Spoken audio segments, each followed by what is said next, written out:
आपण आजच्या ह्या चर्चेमध्ये एकूणच एआय, आर्टिफिशियल इंटेलिजन्स आणि त्याचबरोबर आर्टिफिशियल इंटेलिजन्समुळे निर्माण होणारी मानवतेसमोरची अनेक आव्हानं याच्याविषयी चर्चा करणार आहोत. या चर्चेमध्ये जर आपण बघितलं तर एथिक्स हा अत्यंत महत्त्वाचा मुद्दा असणार आहे. पण दुसऱ्या बाजूला या एआयचा उपयोग मानवी जीवनातले प्रश्न सोडवण्यासाठी कसा करून घेता येईल याचाही विचार केला पाहिजे.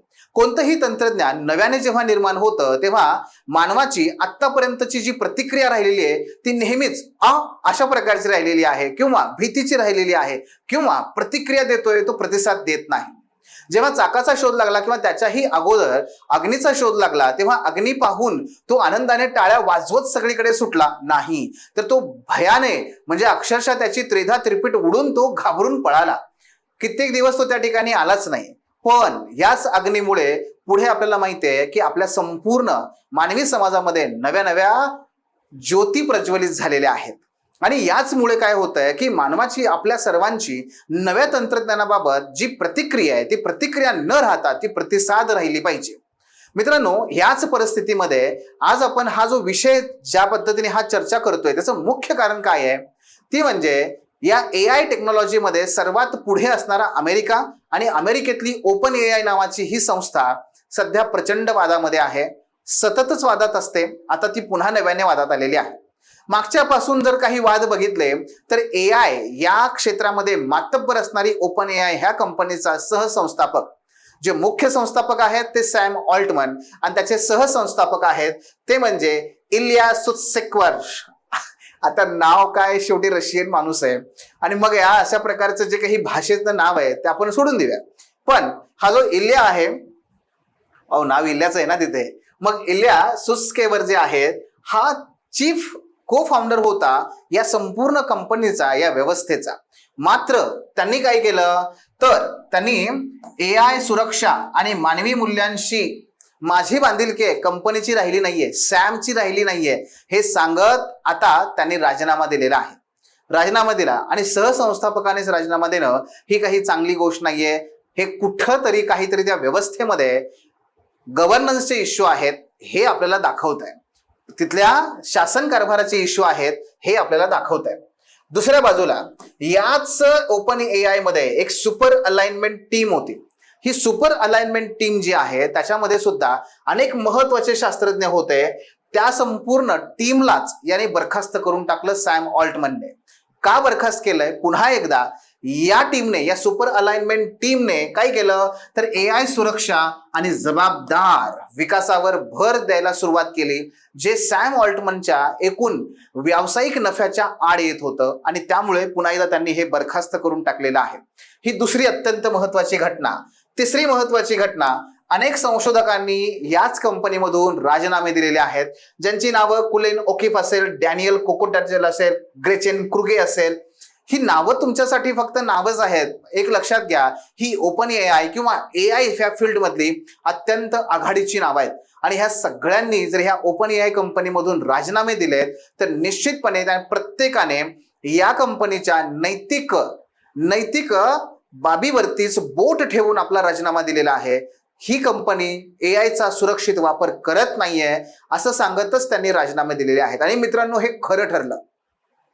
हे खरं ठरलेलं आहे की कशा पद्धतीने ही कंपनी कुठल्याही स्वरूपात नैतिकता बाळगत नाहीये. कसं? याचं सगळ्यात चांगलं उदाहरण तुम्हाला मी सांगतो इथे, ते म्हणजे ही तुम्हा सर्वांच्या ओळखीची असेल अभिनेत्री स्कारलेट जोहान्सन. अभिनेत्री स्कारलेट जोहान्सन ही वेगवेगळ्या हॉलिवूड चित्रपटामधून आपल्याला माहिती आहे. तिने नुकतंच या ओपन एआय कंपनीवरती फार मोठा खटला चालवलेला आहे. सॅम ऑल्टमन यांची तर तिने अगदी उघडपणे खरडपट्टी काढलेली आहे ट्विटरवरून. झालं असं की सॅम ऑल्टमन यांनी या स्कारलेट जोहान्सन यांना काही दिवसांपूर्वी स्वतः फोन केला आणि फोन करून सांगितलं की आम्ही ओपन एआयचा एक बॉट डेव्हलप करतोय, बोलणारा बॉट. जसं तुमच्या आयफोन मध्ये सिरी असते, अमेझॉनच्या प्रोडक्ट्समध्ये अलेक्सा असते, गुगल हे गुगल किंवा ओके गुगल असतं, ते जसं बोलतं ना आपल्याकडे आपल्यासोबत, तशाच पद्धतीने ओपन एआयच्या या चॅटबॉटला आवाज तुमचा आम्हाला हवा आहे अशी विनंती करणारा सॅम ऑल्टमन यांचा कॉल गेला जोहान्सन यांना. आणि स्कारलेट जोहान्सन यांनी अतिशय नम्रपणे हा त्यांचा जो काही कॉल होता किंवा त्यांची विनंती होती नाकारली आणि त्यांनी सांगितलं की मला ते नाही करायचंय. स्कारलेट जोहान्सनचा एक सुंदर आर्टिफिशियल इंटेलिजन्स वरतीच एक चित्रपट आहे, हर नावाचा, HER. या हर नावाच्या चित्रपटामध्ये जो ऍक्टर आहे, जो मेन लीड ऍक्टर आहे, तो या आवाजाच्याच प्रेमात पडतो. अशी ती एकूण कथा आहे. हर नावाचा जो चित्रपट आहे आणि या चित्रपटामध्ये तो स्कारलेट जोहान्सन यांचा जो आवाज आहे तो सॅम ऑल्टमनना पाहिजे होता, पण याने तो नाकारला. मग फोन कट झाला. बरेच दिवस गेले, पण त्यानंतर एके दिवशी जेव्हा या ओपन AI नावाच्या कंपनीने स्काय नावाने काय सुरू केलंय, एक नवीन चॅटबॉट सुरू केला आणि त्या चॅटबॉटचा हुबेहूब आवाज हा स्कारलेट यांचाच आहे. आणि अगदी ट्विट करून सॅम ऑल्टमनने सांगितलं सुद्धा की हा आवाज हर आहे. हर म्हणजे चित्रपटाचं नाव सुद्धा त्यांनी कोडिंग मध्ये घेतलं.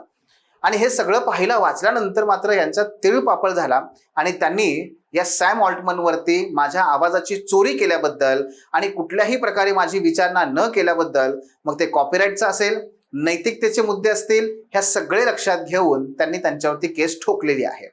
मित्रांनो, हेच नव्हे तर तुम्हाला माहिती आहे की ओपन AIच नव्हे, इतर बऱ्याच कंपन्या सध्या डीप फेक मध्ये सामील आहेत. बराक ओबामा यांचे जर तुम्ही युट्यूबवरती व्हिडिओ बघितले तर तो खरा कोणता आणि खोटा कोणता हे आपल्याला कळतच नाही. किंवा अगदी तद्वतच इथे बघा, हे आहेत इलॉन मस्क. आता हे खरे की हे खोटे, हे खोटे की हे खरे, इथपर्यंत साधर्म्य दोघांमध्ये त्या ठिकाणी तयार करण्यात येतं. मध्येच रश्मिका मंदाना यांच्या संदर्भात सुद्धा डीप फेक व्हिडिओ तयार झाला होता, हे आपल्याला माहिती आहे. आणि विशेष करून इथे महिला टार्गेटेड आहेत आणि म्हणून लहान मुलं, महिला आणि हे जे वंचित घटक आहेत हे प्रामुख्याने AIचे बळी पडतायत, शिकार होत आहेत. अशा सगळ्या परिस्थितीमध्ये आर्टिफिशियल इंटेलिजन्स वरती नियंत्रण ठेवणं हे अत्यंत गरजेचं ठरत आहे. मात्र हे नियंत्रण ठेवायचं कसं, यासाठी गरज आहे आंतरराष्ट्रीय स्तरावरती सर्व राष्ट्रांनी एकत्र येण्याची. आंतरराष्ट्रीय सर्वांनी एकत्र येण्याची आणि एकत्र येऊन आपल्या आपल्या प्रशासनामध्ये सुधारणा करून, कायद्यामध्ये सुधारणा करून या AI वरती योग्य प्रकारचं नियंत्रण ठेवण्याची गरज आहे. या AIचा तिरस्कार नाही करायचा आहे, AI बद्दल प्रतिक्रिया नाही द्यायची आहे, तर AI बद्दल प्रतिसाद देऊन शांतपणे AI वरती नियंत्रण ठेवून त्याचा मानव जातीच्या कल्याणासाठी उपयोग करून घ्यायचा आहे, कारण त्याचे उपयोग सुद्धा तेवढेच चांगले आहेत. आणि मग याच संदर्भात जर आपण बघितलं तर हे लक्षात घ्या की इथे कृत्रिम बुद्धिमत्तेचे जागतिक शासन, कृत्रिम बुद्धिमत्तेचे जागतिक शासन, the global governance of artificial intelligence, याची गरज अधोरेखित होते. आज अनेक देश आहेत की जे प्रत्यक्ष प्रयत्न करतायत. प्रत्येक देश आपापल्या सीमेमध्ये, आपापल्या बाउंड्रीज मध्ये काही नियम तयार करतोय. पण तुम्हाला माहितीये, इंटरनेट ही फक्त एका भौगोलिक सीमेच्या आत राहणारी बाब नाहीये. इंटरनेट, आर्टिफिशियल इंटेलिजन्स हे ग्लोबल प्रॉब्लेम आहे. नाही सापडत, कुठे काय झालं तुम्ही नाही जाऊ शकत त्या ठिकाणी आणि जाऊन तिथे नाही त्यांच्यावरती नियंत्रण ठेवू शकत. आणि म्हणूनच गरज आहे कशाची, आपल्याला जागतिक एका कराराची. या जागतिक कराराची गरज आहे, याची सातत्याने मागणी होत होती, सातत्याने. पण पुन्हा एकदा त्याची भाषा काय असेल, कशी बंधनं ठेवायची, कोणावरती कशा प्रकारे नियंत्रण ठेवायचं. एखादा देश म्हटला की नाही अशा प्रकारे नियंत्रण ठेवू, दुसरा लगेच म्हणायचा म्हणजे तुम्ही आमच्या व्यापारावरती आणि आमच्या नवोन्मेषावरती, इनोव्हेशन वरती कंट्रोल करताय. मग देशादेशामध्ये कुठल्याही प्रकारे एक वाक्यताच येत नव्हती. आणि विशेष करून याच्यामध्ये चीन हा या एक वाक्यतेत कुठेच येत नाही की ज्या चीनमध्ये प्रचंड मोठ्या प्रमाणात AIचा विकास होतो आहे अमेरिकेनंतर. आणि ही फार मोठी अडचण आपल्या समोर आहे. पण तरी सुद्धा जगाने एक आपल्या पुरता का असेना एक प्रश्न सोडवण्याचा प्रयत्न केलेला आहे. मागे आपण याच ठिकाणी माननीय पंतप्रधान नरेंद्र मोदीजी यांच्या पुढाकाराने भारतामध्ये ग्लोबल AIच्या समिट बद्दल आपण चर्चा केली होती. मित्रांनो, आता सुद्धा अशाच एका समिट मध्ये जागतिक स्तरावरती AIचं नियंत्रण आणि त्याचं प्रशासन हे योग्यरित्या झालं पाहिजे आणि त्याच्या मार्फत आपल्या विकासाला हातभार लागला पाहिजे, या प्रकारचा एक करार नुकताच पार पाडलेला गेलेला आहे. कोणता आहे बघा हा, काउन्सिल ऑफ युरोपने 17 मे रोजी कृत्रिम बुद्धिमत्ता आणि मानवी हक्क, लोकशाही आणि कायद्याचं राज्य या संदर्भात एक आराखडा संधी, फ्रेमवर्क कन्व्हेन्शन स्वीकारलं आहे, जे AI शासन कारभारातील एक अत्यंत महत्वपूर्ण बाब आहे. हे बघा, या ठिकाणी त्याचं मुखपृष्ठ आहे artificial intelligence, human rights, democracy and the rule of law, या पद्धतीने हा जो काही कन्व्हेन्शन आहे, ही संधी आहे, ती स्वीकारली आहे. कोणी स्वीकारली आहे? ही काउन्सिल ऑफ युरोपने. काय आहे ही काउन्सिल ऑफ युरोप सांगतो, पण त्याच्या अगोदर ही एआय संधी काय आहे हे सांगतो. बघा, ही जी युरोपची एआय संधी आहे ती काय आहे, तर एआय शासन कारभाराला, एआय शासन म्हणजे इथे नेहमी लक्षात ठेवा मी काय म्हणतोय, एआय गव्हर्नन्स. मराठीमध्ये थोडीशी ती अडचण येते. गव्हर्नन्सला मराठीमध्ये शब्द शासन असा आहे, काही ठिकाणी तो शासन कारभार असा वापरला जातो. ठीक आहे, त्या पद्धतीने. सो एआय शासन म्हणजे एआय गव्हर्नन्स, याला मानवी हक्काशी, लोकशाहीशी आणि जबाबदार एआय वापराशी जोडणारा हा व्यापक करार आहे. हा व्यापक करार आहे. लोकशाही हा शब्द का महत्वाचा आहे माहितीये? कारण जगातल्या सगळ्या निवडणुका आज आर्टिफिशियल इंटेलिजन्समुळे प्रभावित आहेत, फेक न्यूजमुळे प्रभावित आहेत. अनेक जण त्या ठिकाणी चुकीची माहिती पसरवून मतदारांची दिशाभूल करून मतं गोळा करतायत आणि त्यातून आपली सत्ता उपभोगण्याचा प्रयत्न करतायत, आणि हे अतिशय चुकीचं आहे. यामुळे लोकशाहीमध्ये जे खऱ्या अर्थाने जे देव आहेत ते म्हणजे मतदार, त्या मतदारांची दिशाभूल होतीये आणि लोकशाहीच्या मुळाशीच हा रोग किंवा ही फंगी लागते. आणि म्हणून लोकशाहीचं संरक्षण झालं पाहिजे, त्यासाठी हा करार अत्यंत गरजेचा आहे. मानवी हक्क, महिला, लहान मुलं, वंचित घटक यांचे मानवी हक्क, सर्वांचेच मानवी हक्क, ह्या सगळ्यांचीच या ठिकाणी आपल्याला संरक्षण करणं गरजेचं आहे. त्यासाठीचा हा करार आहे. हा करार आता नुकताच त्यांनी 17 मेला मान्य केलाय, मंजूर केलाय, पण त्याच्यावरती स्वाक्षरी आता कधीपासून होईल? 5 सप्टेंबर पासून. युरोप मधलाच एक राष्ट्र आहे लिथुआनिया नावाचं, त्याची जी राजधानी आहे विल्नियस, या ठिकाणी पहिल्यांदा तो खुला होईल. लिथुआनिया त्याच्यावरती पहिल्यांदा स्वाक्षरी करेल आणि मग पुढे इतर सर्वजण जे सदस्य राष्ट्र आहेत ते याची स्वाक्षरी करतील आणि तो प्रत्यक्षात अंमलात येईल. मी सांगेन तुम्हाला की याचा फायदा काय होणार आहे, पण त्याच्या अगोदर त्या काउन्सिल बद्दल पण सांगतो. हे पहा, हा त्या काउन्सिलचा हा मॅप आहे. काउन्सिल ऑफ युरोप, 46 मेंबर आहेत मित्रांनो याचे. 1949 मध्ये याची स्थापना झाली आहे. ही एक आंतर सरकारी संघटना आहे. याच्यामध्ये बघा सगळ्यात महत्वाचं आहे ते युरोपियन युनियन. युरोपियन युनियनचे सर्व सदस्य याच्यामध्ये येतात. त्याचबरोबर जपान येतो आणि अमेरिका येतो. हा, चीन नाहीये. हा, ते मग सांगितलं तुम्हाला मी, चीन नाहीये, जपान नाही, जपान आहे. जपान आहे, अमेरिका आहे, युरोपियन युनियन आहे आणि एक होलिसी नावाचा एक छोटंसं बेटासारखा देश आहे, तो पण याच्यामध्ये आहे. अशा 46 जणांचा हा काउन्सिल ऑफ युरोप आहे. इथे तुम्हाला हे दिसत आहेत ब्ल्यू कलर मध्ये जे जे काही राष्ट्र दिसत आहेत ना, हे सगळे याचे सदस्य आहेत आणि ह्या सर्वांनी एकत्र येऊन या आराखडा संधीची स्वीकृती केलेली आहे आणि आता ते अंमलात सुद्धा येईल. 5 सप्टेंबर पासून ते ओपन होईल आणि निश्चितपणे या सर्वांवरती हा जो आराखडा संधी आहे ना, हे काय आहे? हा एक बंधनकारक करार आहे, म्हणून त्याचं महत्व अधिक आहे. बघा, मी तुम्हाला ते दोन्ही मुद्दे सांगतो. आराखडा संधी म्हणजे काय, फ्रेमवर्क कन्व्हेन्शन म्हणजे काय? तर बघा, पहिल्यांदा व्याख्या सांगतो तुम्हाला. व्यापक वचनबद्धता आणि उद्दिष्टे अधोरेखित करणारा कायदेशीर दृष्ट्या बंधनकारक करार. कायदेशीर दृष्ट्या बंधनकारक करार म्हणजे आराखडा करार असतो, आराखडा संधी असते, ज्यामध्ये नंतरच्या कराराद्वारे, ठीक आहे, आता तुम्ही एकदा संधी स्वीकारली, फ्रेमवर्क कन्व्हेन्शन स्वीकारलं की मग त्याच्या अंतर्गत तुम्ही पुन्हा अनेक छोटे छोटे करार तुम्ही स्वीकारू शकता. मग हे जे छोटे छोटे करार आपण कालांतराने स्वीकारू की नाही, त्याला म्हणतात प्रोटोकॉल. ज्यात नंतरच्या कराराद्वारे निश्चित केलेली विशिष्ट उद्दिष्टे साध्य करण्यासाठी जे काही आपण करार करू त्याला म्हणतात प्रोटोकॉल. म्हणजे मूळ जो करार असतो त्याला म्हणतात कन्व्हेन्शन, त्याच्या अंतर्गत उप उप उप उप घटक आणि त्याच्या संदर्भात जे काही करार करू त्याला म्हणतात प्रोटोकॉल. उदाहरणार्थ, जैवविविधते संदर्भात एक संधी म्हणजे जे काही बायोडायव्हर्सिटी कन्व्हेन्शन आहे ते जगाने स्वीकारलं, त्याच्या अंतर्गत कार्टाजेना प्रोटोकॉल आहे. कार्टाजेना प्रोटोकॉल आहे जो बायोसेफ्टी बद्दल, फक्त बायोसेफ्टी बद्दल, म्हणजे एकूण बायोडायव्हर्सिटी मधल्या फक्त बायोसेफ्टी बद्दल जे काम करणारा छोटासा घटक आहे तो कोण आहे? तो प्रोटोकॉल आहे, कार्टाजेना प्रोटोकॉल. म्हणून कन्व्हेन्शन ही एक लार्जर कराराची बाब असते आणि त्याच्या अंतर्गत जे छोटे छोटे कालांतराने करार करतो आपण त्याला म्हणतात प्रोटोकॉल.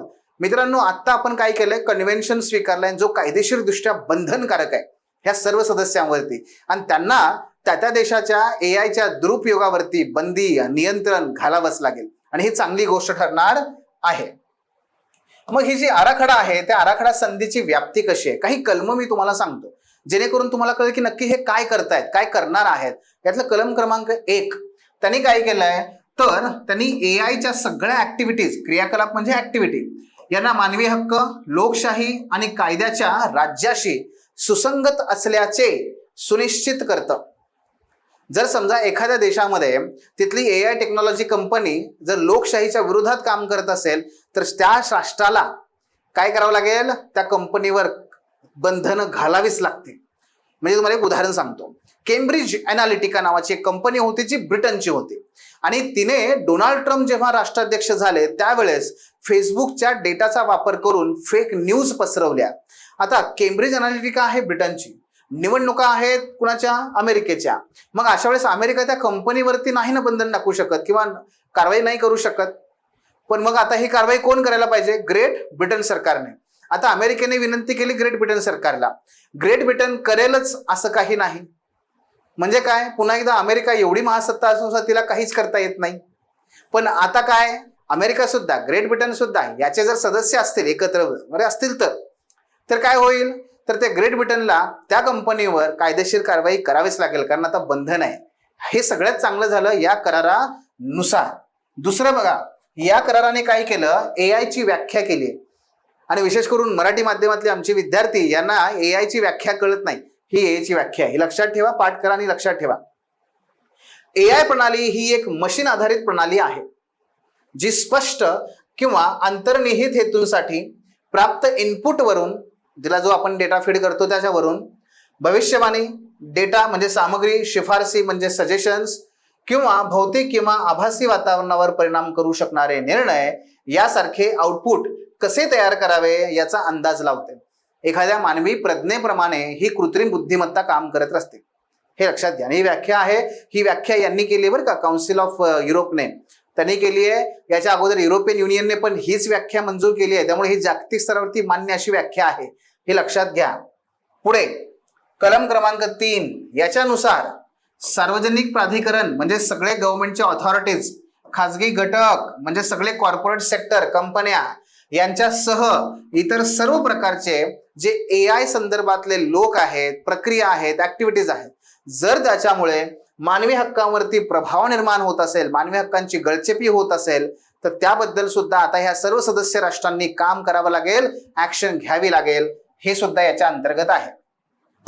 सगळ्यात आणखी एक महत्वाचा मुद्दा आहे या कन्व्हेन्शनचा, तो म्हणजे राष्ट्रीय सुरक्षेबाबत यांनी फार विशेष लक्ष दिलंय. कारण एआय मुळे राष्ट्रीय सुरक्षाच ही आता धोक्यात आलेली आहे.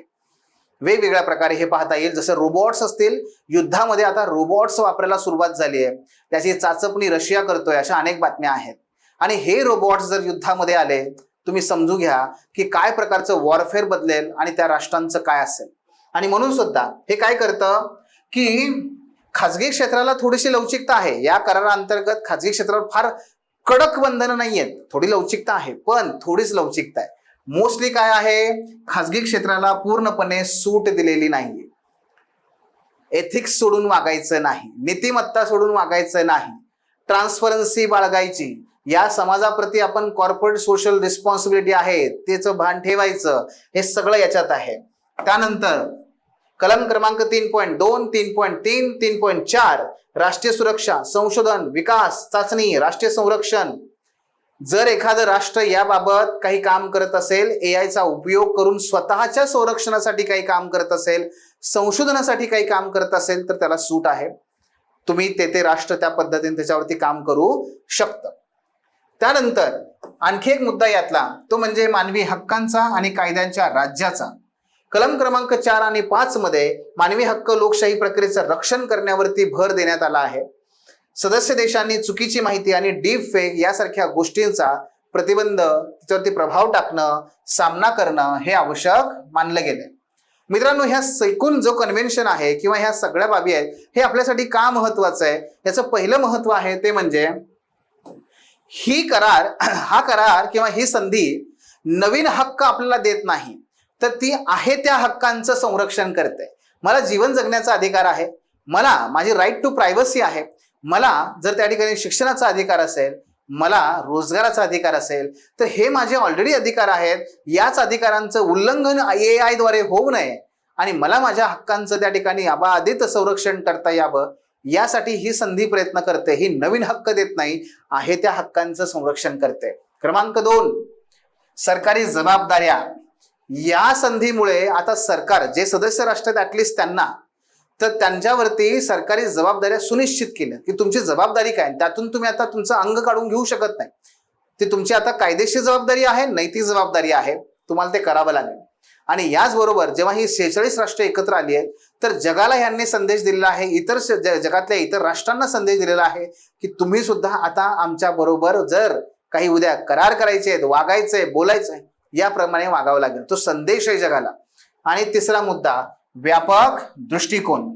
पहिल्यांदाच AI ने मानवी हक्क, लोकशाही, राज्यांची संस्था किंवा राज्य संस्था या बाबतीमध्ये पहिल्यांदाच कुठेतरी सदस्य राष्ट्रांनी एकत्र येऊन काहीतरी करार केलेला आहे, काहीतरी त्या ठिकाणी बंधन टाकलेलं आहे आणि हे पहिल्यांदाच घडतंय. आणि हे फार स्वागतार्ह पाऊल आहे, कारण AIचा ज्या पद्धतीने दुरुपयोग अधिक होतोय तो दुरुपयोग हा रोखावा लागेल. आणि निश्चितपणे सत्य आणि असत्याची ही लढाई, त्याचबरोबर सत्य आणि त्याचबरोबर जो कांगावा करणारा, खोटं बोलणारा जो काही घटक आहे यांची लढाई, यामध्ये आपल्याला नेहमी सत्याची बाजू जर जिंकून द्यायची असेल तर या प्रकारच्या करारांची आणि स्वतःवरती कायदेशीर व नैतिक बंधनं घालून घेण्याची अत्यंत गरज आहे. मित्रांनो, या स्वरूपात आपल्याला ह्या AI बद्दल माहिती लक्षात घेता येते किंवा ती माहिती आपल्याला का गरजेची आहे, जेणेकरून आपण सुद्धा उद्या फसू नये, आपली सुद्धा फसवणूक होऊ नये, AI मुळे आपलं सुद्धा जे खाजगी जीवन आहे ते चव्हाट्यावरती येऊ नये, म्हणून सुद्धा आपण सतर्क राहणं गरजेचं आहे. ही सतर्कता तीच आता उद्यापासून आपलं संरक्षण असणार आहे. ठीक आहे, लक्षात येत आहे. तर हा होता AI बाबतचा एकूण सगळा घटक. The officer, your personal mentor चॅनलच्या नवनवीन अपडेट्ससाठी चॅनलला लाईक, सबस्क्राईब आणि शेअर करा. थँक्यू.